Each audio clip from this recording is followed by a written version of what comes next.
बाळासाहेबांच्या जन्मदिनानिमित्त रत्नागिरीतून रॅली काढण्यात आली। साळवी स्टॉपपासून सुरू झालेल्या रॅलीत शहरातील दुचाकी आणि रिक्षा सहभागी झाल्या होत्या।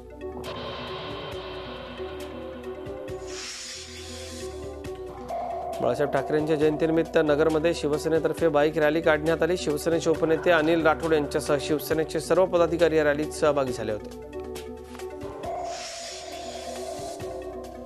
औद्योगिक न्यायालयाचा आदेश असूनही सेवेत रुजू करून न घेतल्यानं वनमजुरांनी आपल्या कुटुंबासोबत भंडाऱ्यातल्या वनविकास महामंडळ कार्यालयासमोर बेमुदत उपोषण सुरू केलं। उपोषणाच्या 7व्या दिवशी काही आंदोलकांची प्रकृती खालावली, त्यामुळे त्यांना जिल्हा रुग्णालयात दाखल करण्यात आलं।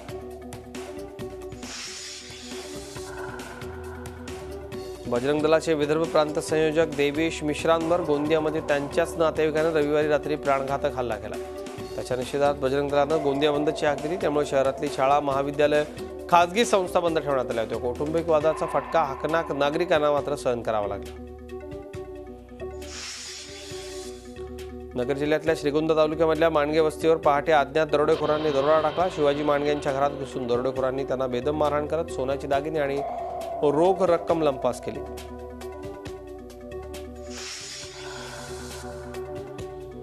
लातूर जिल्ह्यामधल्या देवणी तालुक्यातल्या वलांडी नजीक जळलेल्या अवस्थेत अनोळखी मृतदेह आढळून आला। हत्या करून पुरावा नष्ट करण्याकरता हा मृतदेह जाळण्यात आला असल्याचा पोलिसांचा अंदाज। हा मृतदेह नेमका कोणाचा आहे आणि त्याचे मारेकरी कोण याचा तपास पोलीस करतायत।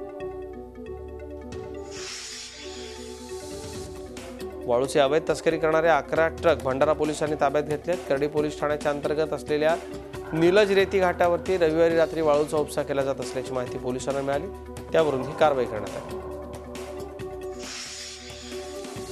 कोकण रेल्वे मार्गावर संपर्क क्रांती एक्सप्रेसमधून गोवा बनावटीची दारू बेकायदा वाहतूक करणाऱ्या उत्तर प्रदेशमधल्या दोघांना अटक करण्यात आली आहे। राज्य उत्पादन शुल्क आणि रेल्वे सुरक्षा दलानं रत्नागिरी रेल्वे स्थानकात ही कारवाई केली। यामध्ये 3 बॅगातून 100हून जास्त बाटल्या जप्त करण्यात आल्या। जिल्हा परिषद निवडणुकीच्या पार्श्वभूमीवर राज्य उत्पादन शुल्क विभाग मुंबई गोवा महामार्ग आणि कोकण रेल्वेवरती विशेष लक्ष ठेवून